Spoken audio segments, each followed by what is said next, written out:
I see one person watching. I don't know if it's just me watching myself or if there's some other independent, separate person to me watching. Today I thought something bad had happened. It hasn't happened. But anyway, I took steps to prevent it happening, and I'm just happy that even when bad things happen, they add to your they add to your experiences certainly, and they ought to add to your wisdom if you learn from them. And what I discovered today was that I learned something nice about some people, and learned a little bit more about myself and how easy it is to fall into lazy habits of thought and fall into traps basically. And and it's nice to know that you by keeping the channels of communication open, you basically leave a door open for other people to step into your world and thereby benefit from them in the long or short term. Because at the end of the day, what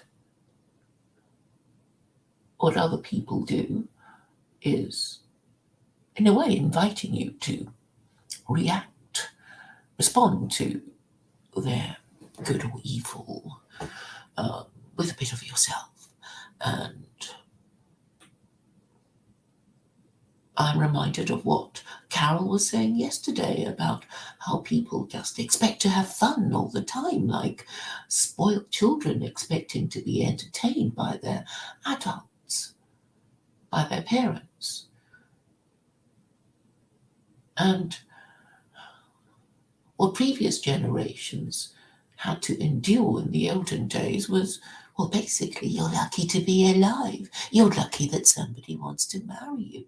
Who are you to expect a fairy tale wedding and a fairy tale marriage? In fact, the whole idea of life was that it is an examination hall to test our fitness to go to the better place in the next world. And if we manage to enjoy ourselves in the meantime, then good luck to us. But it wasn't the idea to have fun, but to prove ourselves fit to go to the better place. This sort of thing would be impossibly restrictive to so many people who basically say what they think without any filtering process. They do what they want without thinking about the consequences. And I guess we're about to crash and burn, but why am I still so cheerful?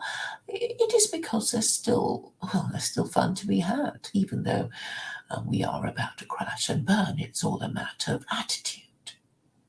So I'm very pleased to have met Carol. She is really somebody I've been hoping to meet. Well, ever since it occurred to me that in my moral and social hierarchy of the kind that would operate to solve all the problems in the theological system of the Abrahamic God, it's all about going through the proper channels, and I don't think people have a perfect understanding of it. I don't pretend that I have a perfect understanding of it myself, because if I did, I would, it would all be done by now. I'm still myself, blundering through the jungle, so to speak. But I hope I'm alert enough to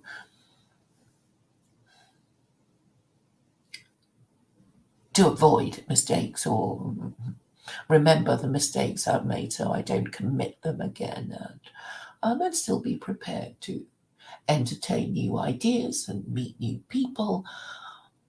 and build on whatever knowledge and experience that I have managed to acquire.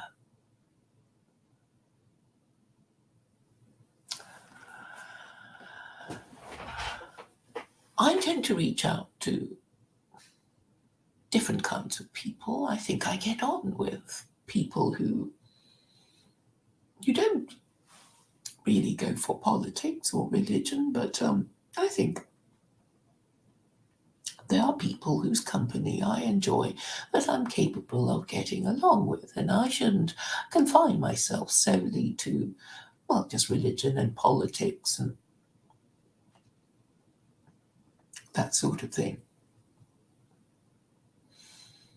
I think I have, on the whole, met a reasonable crowd of people. I know there are other people that really mix with such a bad crowd. I don't know what it is that protects me. Perhaps I have divine protection, if there is such a thing as a divine being. But obviously, having boundaries helps a lot. I've been saying yesterday that if only one sex decided to be what it was supposed to be, whether it was the male sex or the female sex, the other lot would just instinctively do what they're supposed to do. It's like what's called a zero sum game. If I take 60%, then you'd have to just take, if you want to take everything that's left, you'd have to take 40, or vice versa. If I found that you'd taken 60% and I want the rest of it, then I'd have to take, 40%. So I think, in a way, the solution to my problem, which isn't just my problem because it afflicts humanity, is our identity, and we have to be fixed on it because we need to know what it is that we're supposed to be doing, and we won't know what we're supposed to be doing if we don't know who we are. Well, secular Quranism has, I've already explained the moral hierarchy of, married parents, non-parents, and, sex offenders who are unmarried parents. This is really how I think patriarchy is supposed to work. And I know not many people agree with me. And, people, I keep hoping people will ask me the obvious question, like, oh, well, I'm not a married parent. What are you going to do to me? It's that sort of obvious question that I hope to receive some engagement on. And nobody seems to actually be able to think like that. And I think people like that should be, well, reached out to, because, well, the quite a significant section of the population in the West, and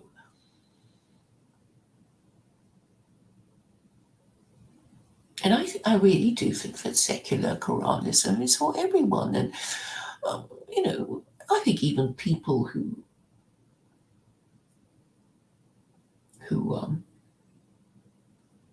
maybe work on the edge of society.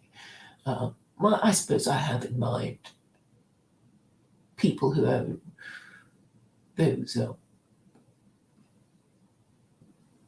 cannabis cafes in Holland, and and they have brothels there too. And I would like interesting and sensible questions, such as, under secular Quranism, can we do this? Can we do that? And I think I'm going to make a point of reaching out to those people, because it's only then when you talk to the margins of society do you realize that it's, well, when you do that, you actually emphasize, you demonstrate the reality and the practicality of secular Quranism. So this is what I hope to demonstrate, and the weeks, the days to come. And I really do want people to understand that it is for everyone, it is for humanity, and it is um, well, the best thing since sliced bread. And it's my little idea. And I found one white woman who is the voice of middle America, who is middle aged and likes it. And she's thinking of all the well, she's thinking like me, you see. She is thinking logically, and I have to be grateful, and I am, to Carol for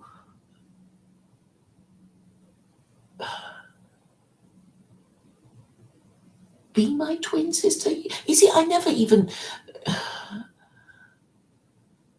Okay, I'm just saying that there is a way of thinking that is logical, that you know, if you ask yourself the right question, you will get to the right answer, but you just have to, keep asking yourself if this, then what, and instinctively, Carol just did it without me, you know, because I think she wanted to. She wanted to. She wants to solve the problem of America. Um, she half has the answer, and she takes a no-nonsense approach to life, and she doesn't stand for any nonsense, and therefore she's able to ask the right questions, and she's not afraid of asking questions if she doesn't understand the meaning of certain words, and that must be the first step to solving problems. What I find is that a lot of people are afraid to ask questions because they're too insecure to admit that they don't know, or they don't think it matters. They're just going to let all the um, words and concepts and sentences that they don't understand pile up, and then um, I don't know. I mean, it's a waste of time, isn't it? If you if you've ever taught or learnt anything in a systematic way, you know that certain things need to be learned before other things can be, built on it, with more complex ideas until you get to, well, I don't know, whatever, higher maths, advanced maths, pure maths, from simple arithmetic. So there is a gradation of, different concepts that you need to understand in order to, understand the bigger picture. And a lot of people don't care to understand things that, well, bore them. And therefore they can't ask the next question. And this prevents me from making my point. And this is something I find enormously frustrating. But I've heard from other people that the most difficult people that any teacher has to deal with is the people who think they know it all, or they refuse to ask questions even when they don't understand. And it brings me back to my school days when I remember my teachers sort of asking in despair any questions, and we wouldn't ask because we wanted the lesson to be over, or we were shy of admitting that we didn't know, or we didn't want to stand out because we didn't want to be mocked by our classmates for, being slow, or asking for more work in case the teacher explained a new thing that, nobody particularly wanted to learn about.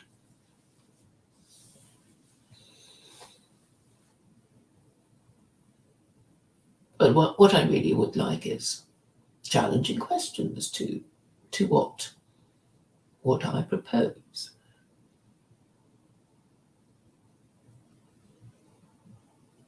And I was so pleased at how Carol was dealing with Jay. I was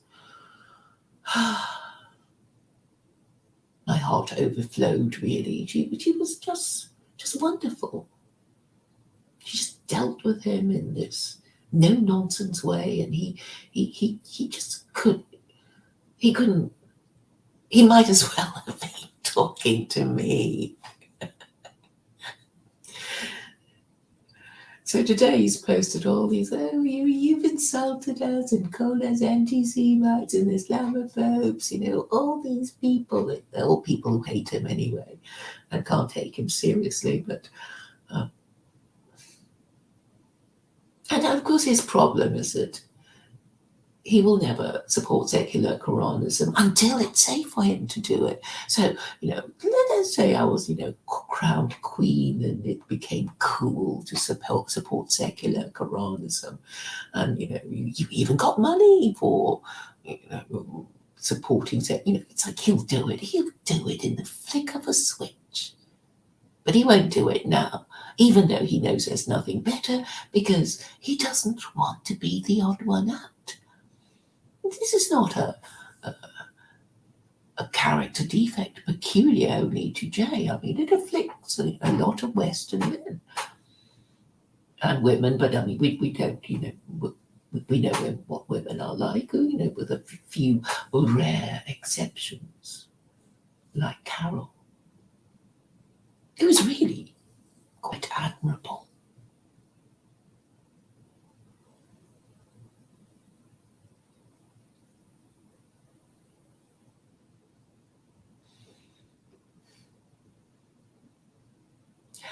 I'm reminded of how beta males behave. It was something to do with the military, and it was about male leadership and how most men will just, they don't want to be disgraced, but they're not brave, or they don't have leadership skills, and they will just do enough to be a credit to themselves, or not to be, the one who let the side down. But beyond that, most of them won't bother, because, that's the nature of beta males. And these men who won't engage with me about secular Quranism, even though they know what it's really all about. I mean, I've explained it enough times, really, I'm so bored of explaining it. So they hide behind this sort of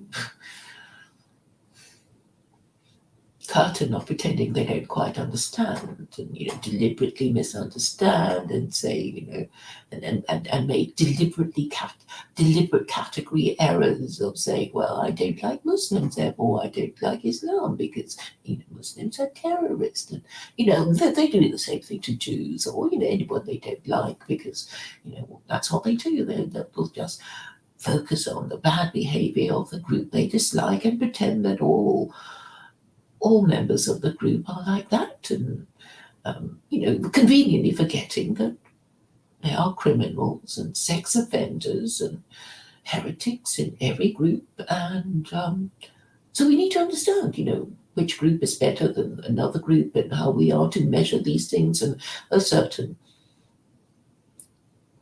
facility in the ability to exercise abstract reasoning is important. And I understand that, abstract reasoning is no longer fashionable, and nobody wants to accept the logic of certain facts, because it's too frightening, it's too depressing.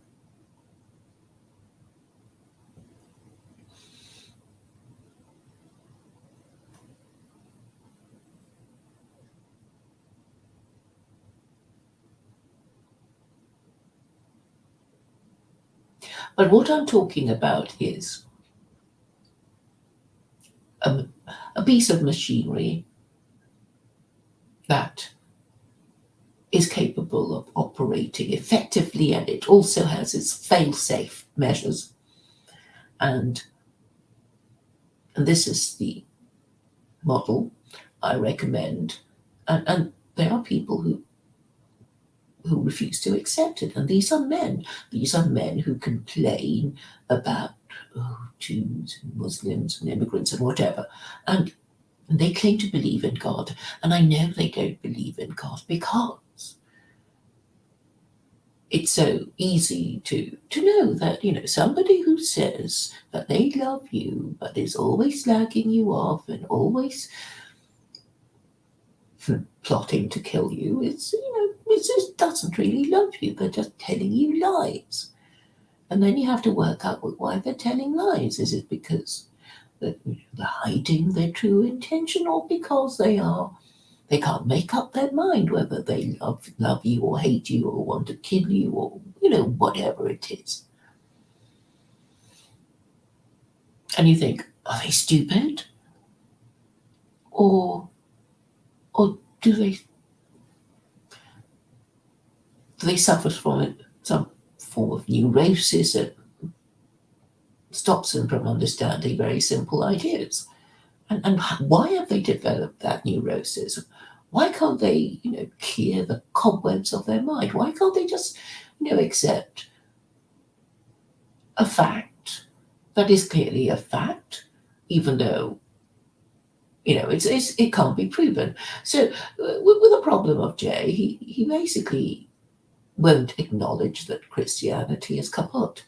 And he won't do it because, he's smart enough to know that if he were to acknowledge that, then he has no choice but to accept secular Quranism, and this is what he mustn't do, because if he did it publicly, then everybody, he'd just fear being mocked and, being the odd one out. But in the meantime, he complains like, "Oh, well, I'm a man. I'm always mixing with these women, and I really have to watch my P's and Q's because you can just say the wrong word, and these people will be looking at you askance, and then you might be ostracized from that group, and that would never do because that would mean a lowering of status, and that you know."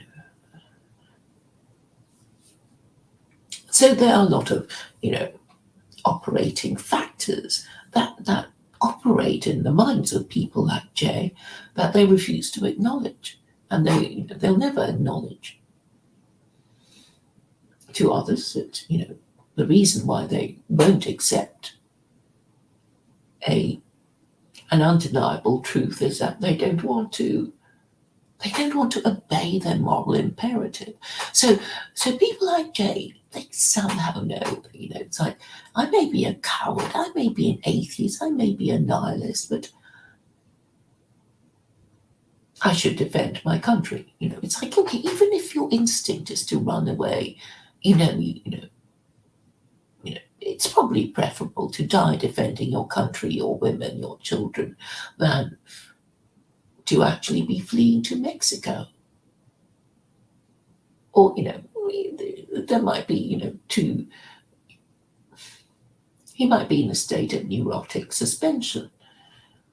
So I don't think Jay really thinks it's going to be much fun fleeing to Mexico anyway. So he's staying here. And if you're staying here, then you have to defend what you have. But for some reason, he is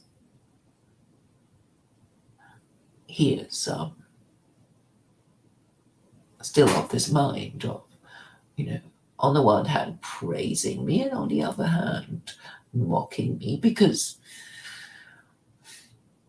let's be kind and think he can't make up his mind. He sort of sees the potential in secular Quranism, but he doesn't want to be the first one to talk about it in a serious way to his associates. And I think, he's not the only one. He's not the only one. And Carol is, because she genuinely wants to drain the swamp.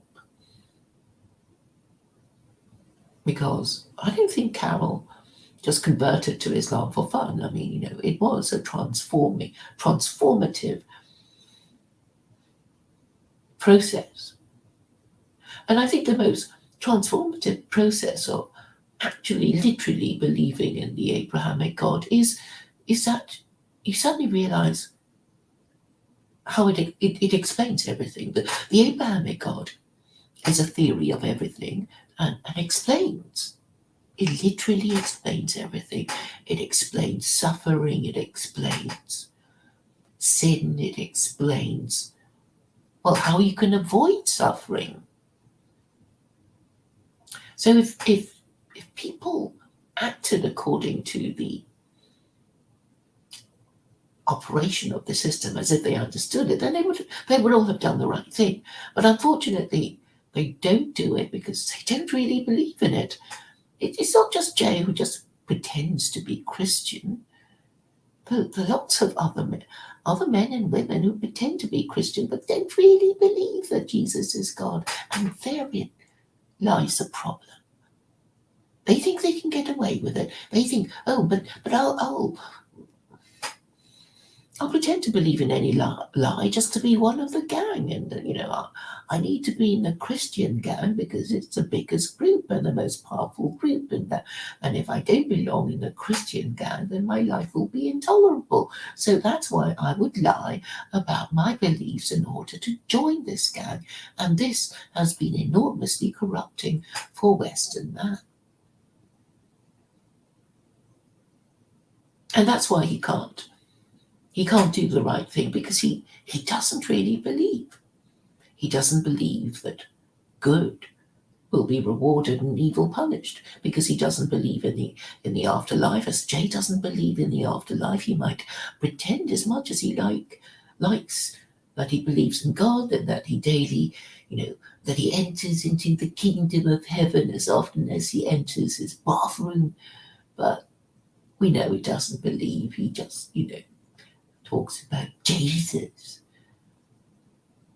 in that way to trigger me, to maybe impress gullible women who think that he's a man with honourable intentions, or I don't know, but maybe just to raise himself in status over others who don't think to pretend to be Christian.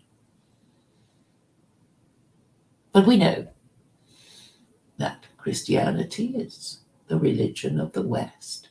But unfortunately, it has failed. And if you think of Western history in the last 500 years,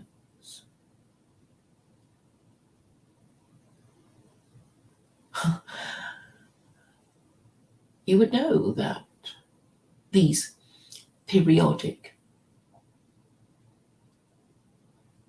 rebellions, revolutions, were attempts to reject Christianity. I mean, why does any country have a revolution? Because they don't like the government. Why don't they like the government? It's because they resent its oppression. So it just means that government in the West failed.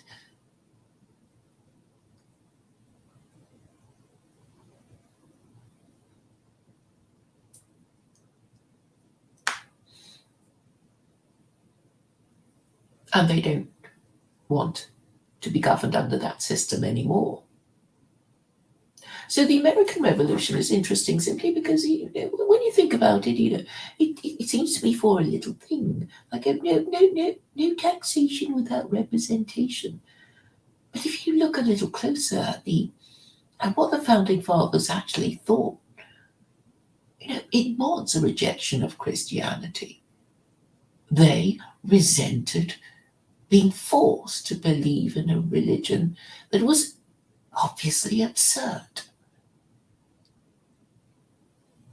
And I think the Boston Tea Party was really, yes, of course, the British government, the British soldiers were oppressing them a little bit, but people put up with a lot more. I think, it was just because they thought they could get away with it. And really, they wanted not to be subjects of a monarch, compelled to believe in the religion of their monarch. That was what I think was the real operating reason. There were the annoyances of, I don't know, what was it? Yes, the taxation and the other duty, the paying of duty or whatever. But I think this was the most important aspect of the American Revolution. And because of its success, it made the French Revolution inevitable, because it was actually, the French funding the American revolutionaries that caused its indebtedness, which the church and the priesthood refused to pay. So the burden fell on the third estate, the middle classes and the working classes, and they decided that they weren't having it anymore.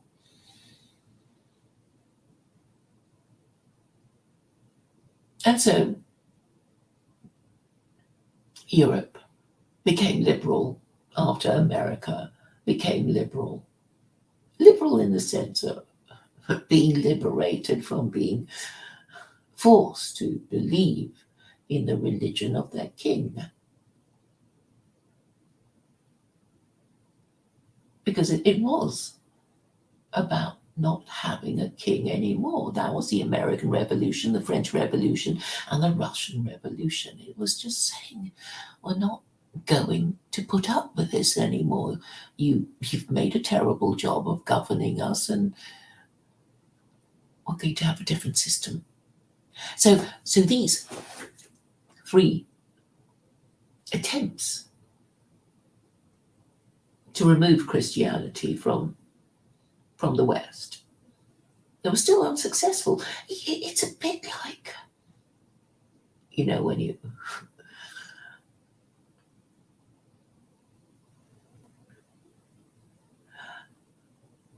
it's like wanting to vomit and not want, and trying to stop yourself. Maybe you need to stop yourself from vomiting, until you've got yourself to the, bathroom where you can safely vomit, and this sort of contraction in your stomach muscles, this, the you need to maybe stop yourself a little bit until you go somewhere safe, and then you do vomit out whatever it is that is making you sick. And it's happened 3 times already. And it's not like the West. The Western, and I include Russia, because once upon a time, Russia was ruled by a king, well, an emperor really, and empresses, and Russians, well, even now they consider themselves Christian.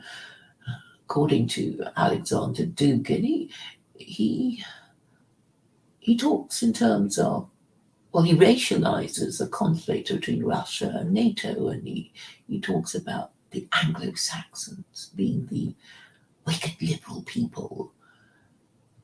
But these Anglo-Saxons who think of a religion, they will think of themselves as Christian, and obviously the same applies to the Russians.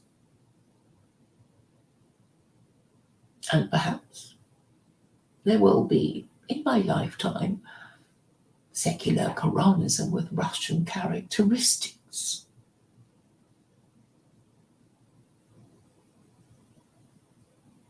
Because it is the only logical way forward, and it would be a big idea to prevent World War III and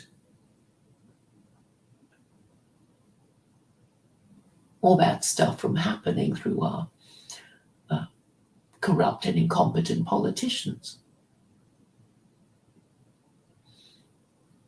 But since no one is really operating on logic, I mean, all people are doing is basically saying, I've got away with it so far. I'm not going to change anything until I know I have no choice. So they're just waiting to be pushed into a corner.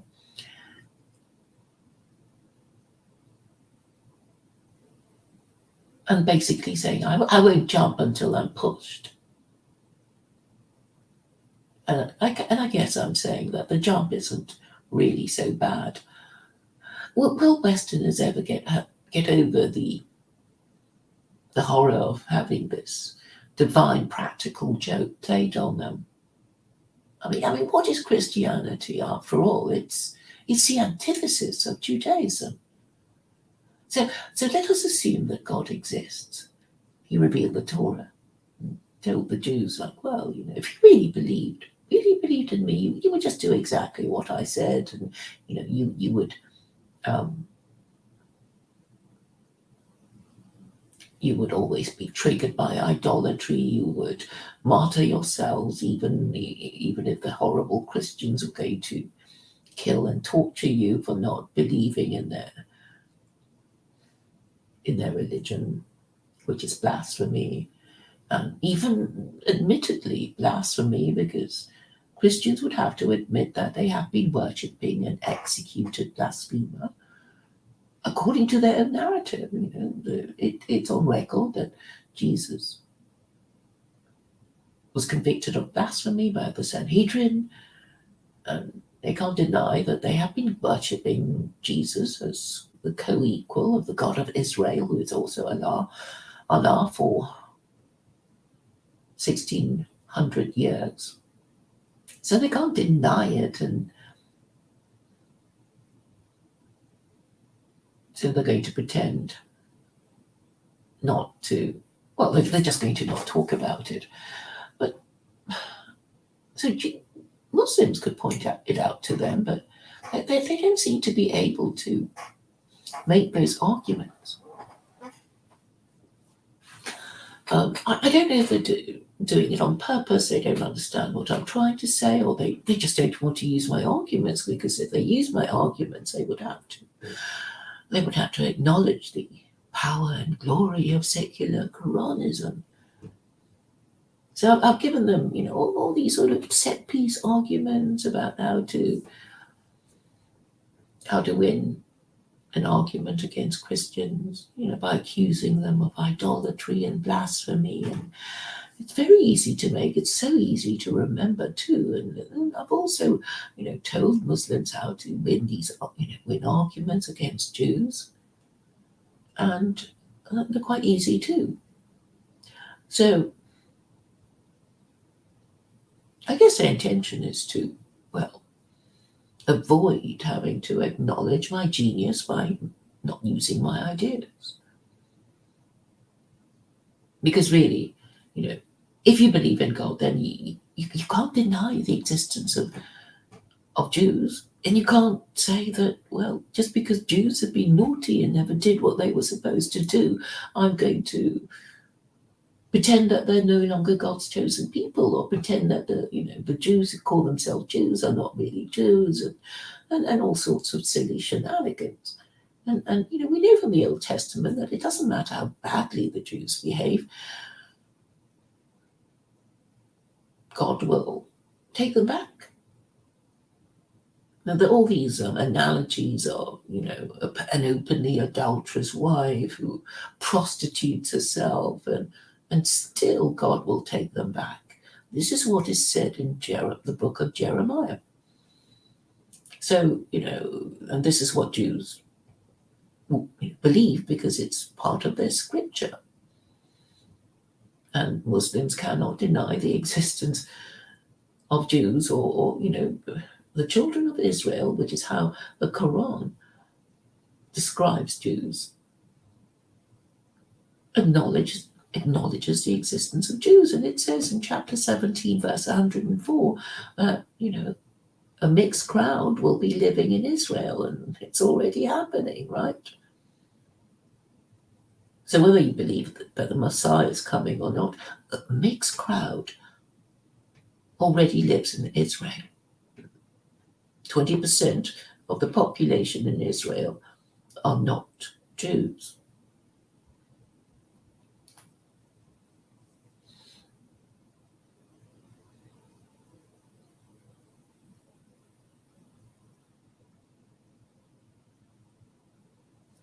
And I would have thought it's pretty obvious that of all the countries in the world that should be a theocracy, it has to be Israel. And I think we know that If the Israelis want a theocracy, they would have to ask permission. They'd have to ask the permission of Uncle Sam. And he probably won't give it to them because it wouldn't serve his geopolitical interests. Because then, it wouldn't be controlled by America. So Israel is about to have a fifth election in 3 years.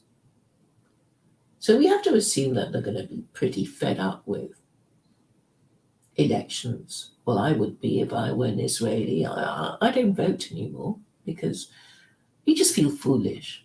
Like, these are the names, nothing's going to change. And so democracy is actually working to perpetuate the sclerosis and the corruption and the confusion.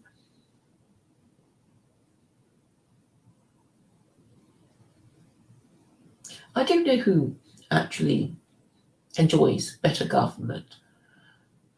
I mean, it's hard to measure, isn't it? I mean, I often talk about, China being the one-party state, but on the one hand, it looks, very well run. On the other hand, I'm sure there are plenty of dissidents who don't like the way things are being done. Who knows? I mean, how are you going to measure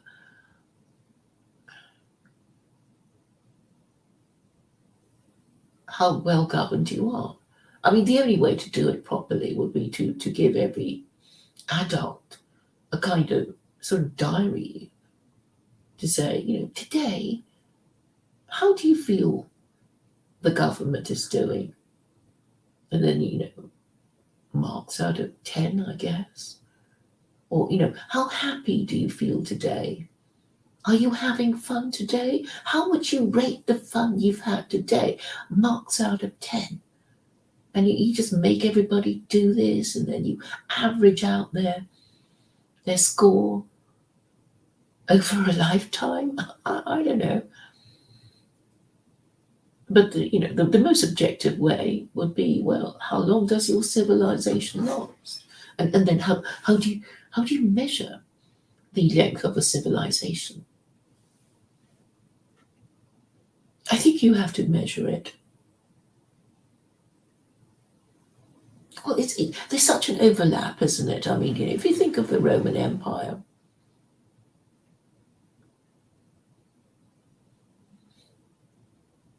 you know, well, it was, I think, about 1,000 years, wasn't it? Or 2,000. And when did it begin? Let me look it up.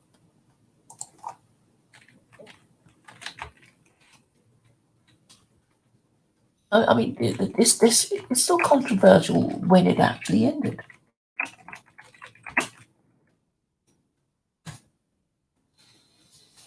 It did end in, what was it, the 500s or something, and then I don't know.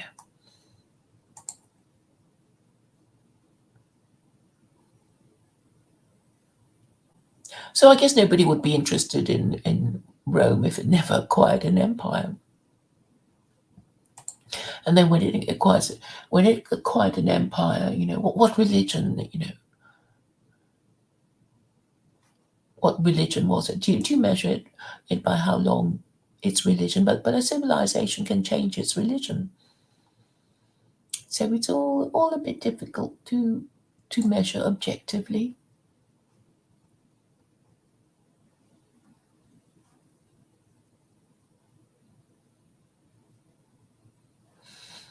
Okay, I can't read this long Wikipedia. How long did the Roman Empire last in years?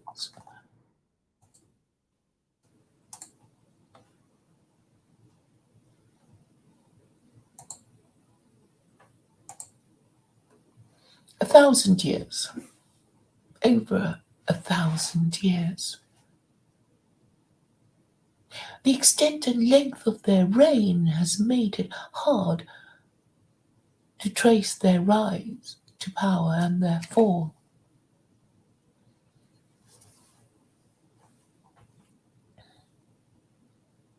How many emperors were there? Yeah, it's a very long list of emperors.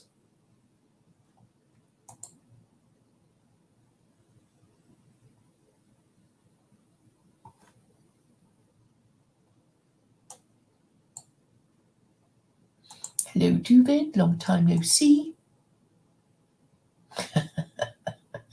Why are always people so salacious? I think it's talking about hierarchy. Um, I think in a way, men are men do look. It's like yeah, men do all these things. They acquire empire and wealth and status. What do they do it for? It's only to acquire the love of the most beautiful woman in the world. The way the judgment of Paris, he was asked what he wanted, and there were these three competing goddesses, and there was a goddess of wisdom, he wasn't interested, and there was a goddess of wealth and empire, and I think, and he wasn't interested, and Aphrodite came trotting up to him and said, well, this I would give you the love of the most beautiful woman in the world, and he chose that because he thought, well, if I acquired wisdom, it would only be to. Or actually, if he accepted the gift of wisdom, then he would know that Helen was more trouble than she was worth. And for the wealth and empire bit, it was too much trouble. You only did that to get a woman. Why can't you just sort of skip to that? And when you ask men this question, a lot of them would still say, I would choose the love of the most beautiful woman in the world, the face that launched 1,000 ships.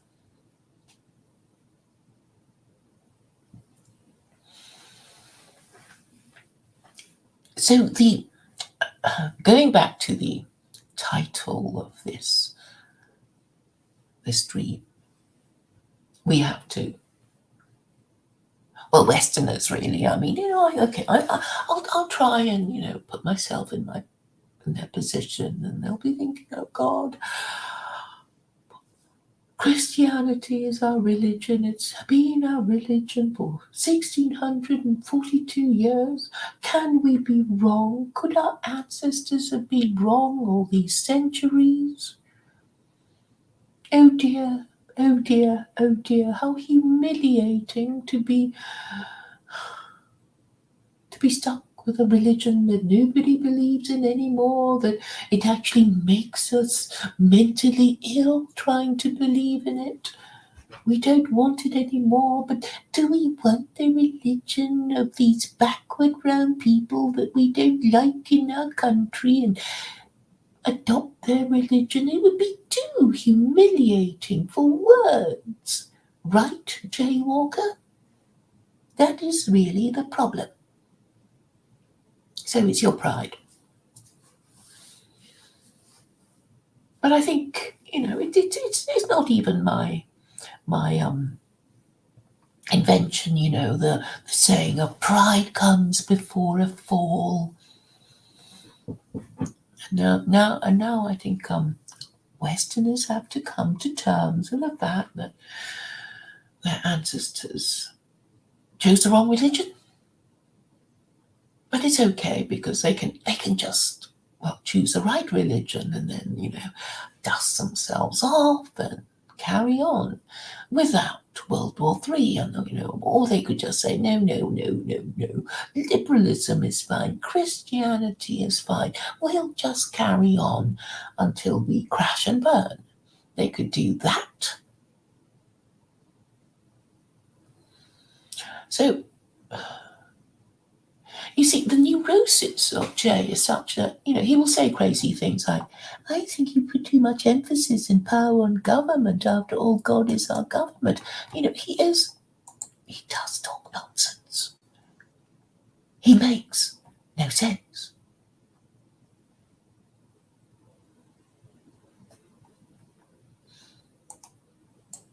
But then nobody expects him to.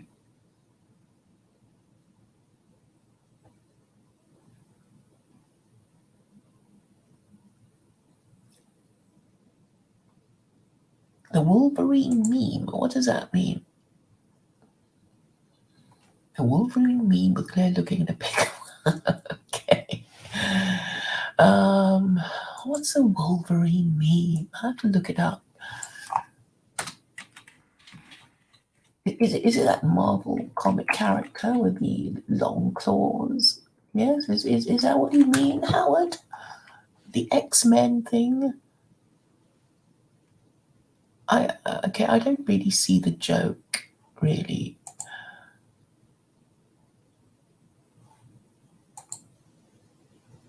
Yeah, with the kind of what Edward Scissorhands claws, the Freddy Krueger thingy. Is that what you mean? Very strange.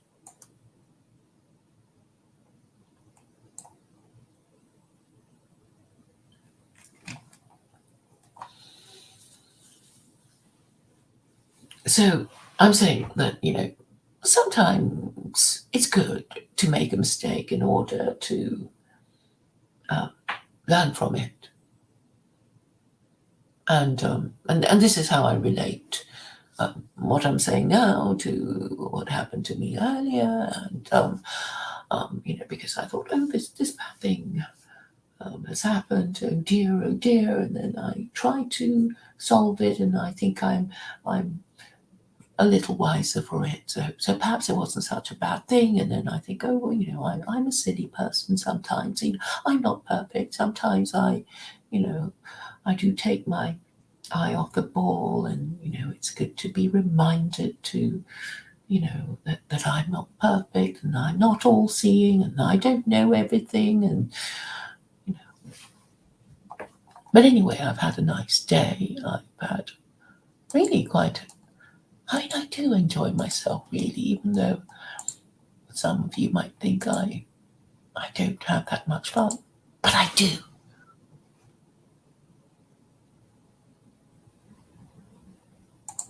So that's all I'm going to say. I hope I haven't taken too much of your time. It's only it's under 55 minutes, so I will end the stream, and thank you for your attention.